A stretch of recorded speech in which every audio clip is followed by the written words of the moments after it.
During much of the Second World War, the Soviet Union and the United States were allies. They had a common enemy in Nazi Germany.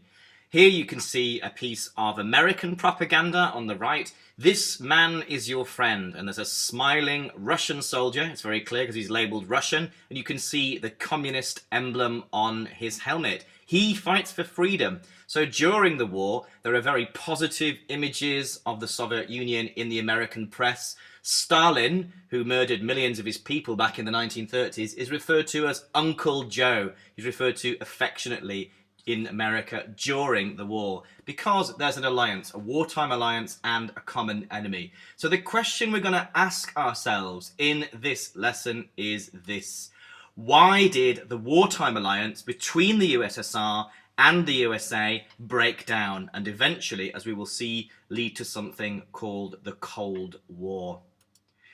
Well, there was a meeting of three of the main leaders of the Allies during the actual war itself, towards the end of the war, in February of 1945.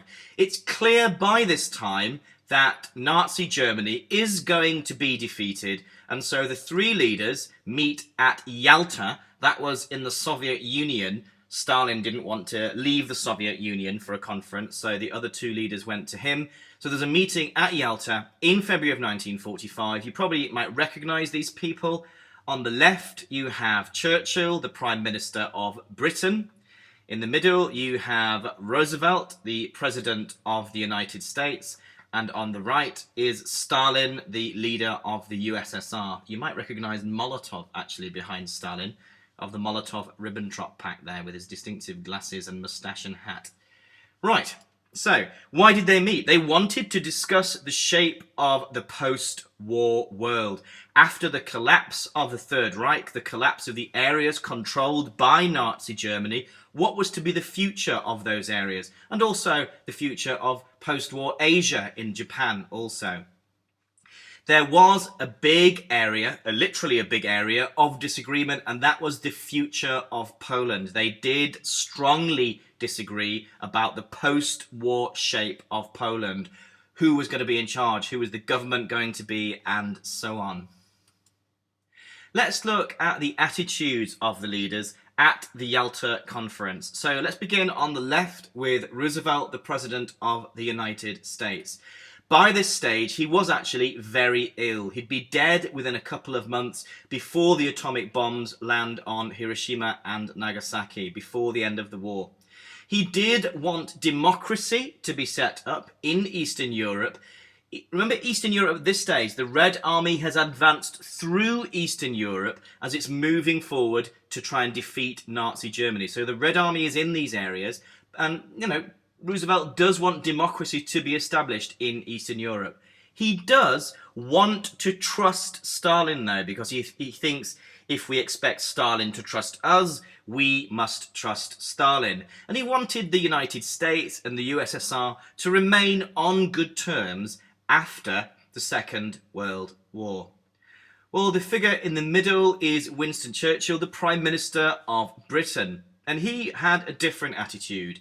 He was very worried and concerned about the future of Poland and Eastern Europe. As we've already said, the Red Army of the Soviet Union was moving through Eastern Europe and through Poland towards Germany. And what was going to happen at the end of the war with the Red Army and the Soviet Union therefore effectively controlling Eastern Europe? He did not trust Stalin. He wanted to prevent communist governments being set up in areas which had now been, in theory, liberated from Nazi Germany by the Soviet Union. So, the Red Armies moved out of the Soviet Union, through Poland, through Eastern Europe, and Churchill is very concerned that the Soviet Union doesn't simply set up puppet communist governments in areas controlled by the Red Army. He's very anxious, he's very keen. He does not want to abandon Poland to Soviet control.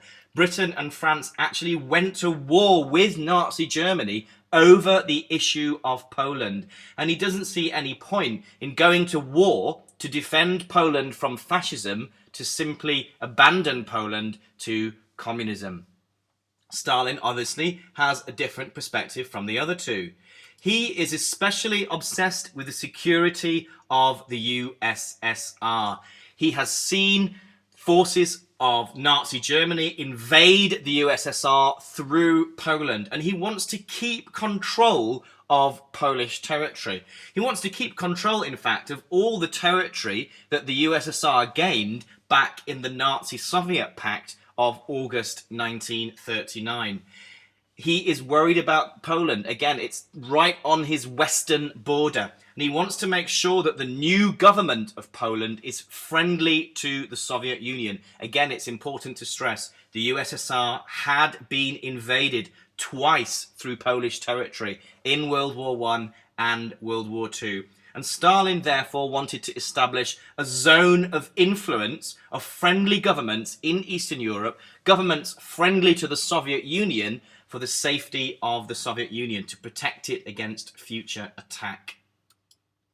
Why was Poland such a big area of disagreement? Why was it a big topic at the Yalta Conference? Well, it was a big topic because it was a big country. It was the largest country in Eastern Europe and therefore very important. What happened in Poland would then also set the pattern for what happened in the rest of Eastern Europe. So whatever was decided between the West and between the Soviet Union about the future of Poland, it would set the pattern for the rest of Eastern Europe. There were, however, two rival groups for government. Now the Nazis have been defeated or nearly defeated in February. Who is going to replace? What's the new government of Poland going to be? Well, there are two possibilities, and we'll look at these in more detail in a moment. One were the London Poles, and the other group were the Lublin Poles. Let me just explain before I move the slide on the significance. Why have I got a Polish film poster on this slide? Well, this film is called Katyn. It's a Polish film called Katyn, and it's about something which the London Poles certainly really resented, hated the Soviet Union for. Basically, 15,000 Polish officers were executed by the Soviet Union when they took their part of Poland. So obviously this is still important in the modern Polish conscience. You know, they're making movies about it still today. So let's look at the London Poles.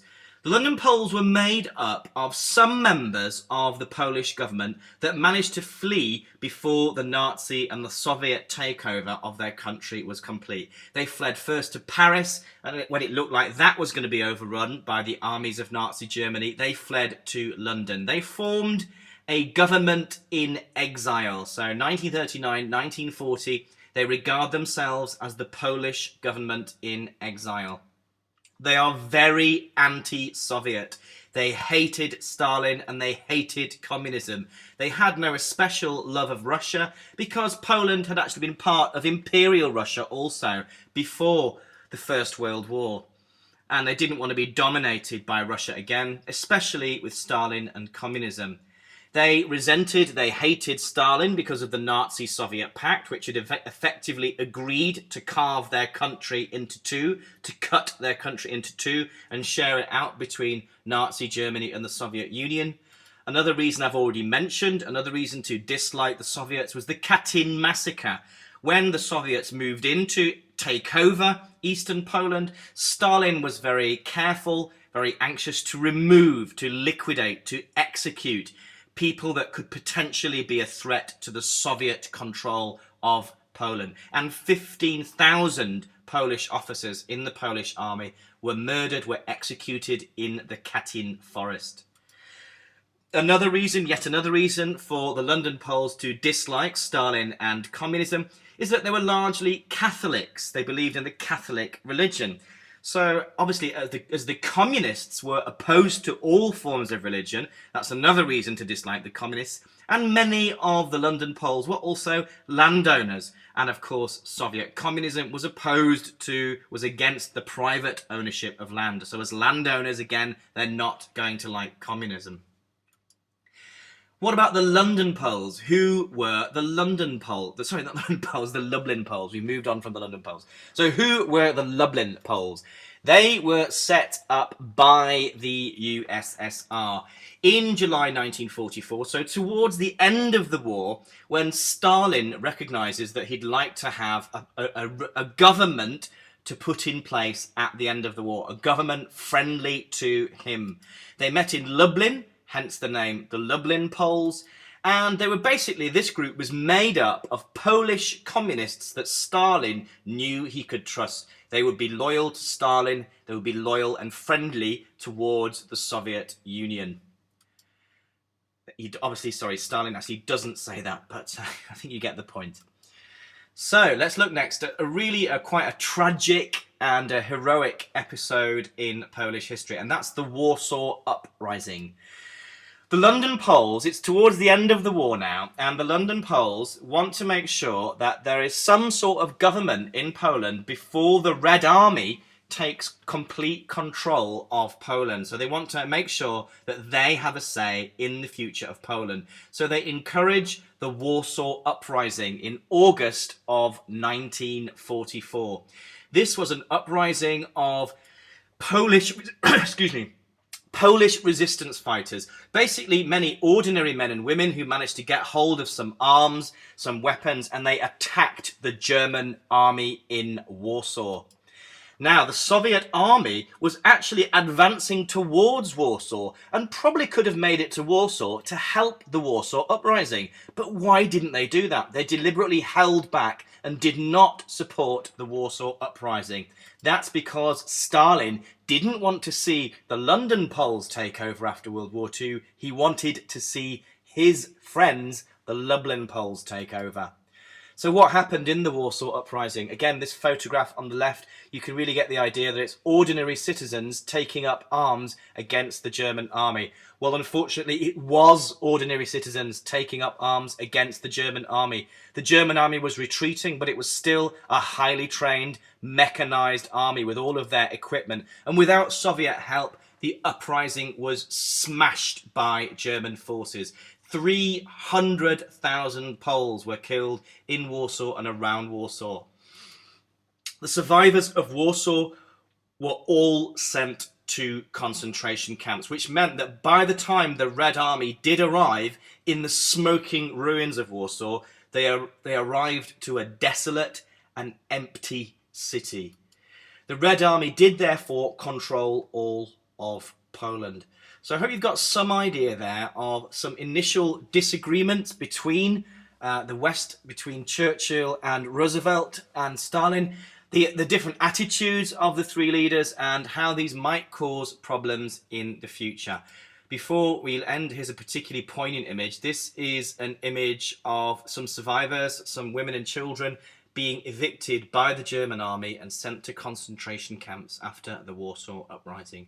Okay, I hope you've made some useful notes there, and good luck with the quiz.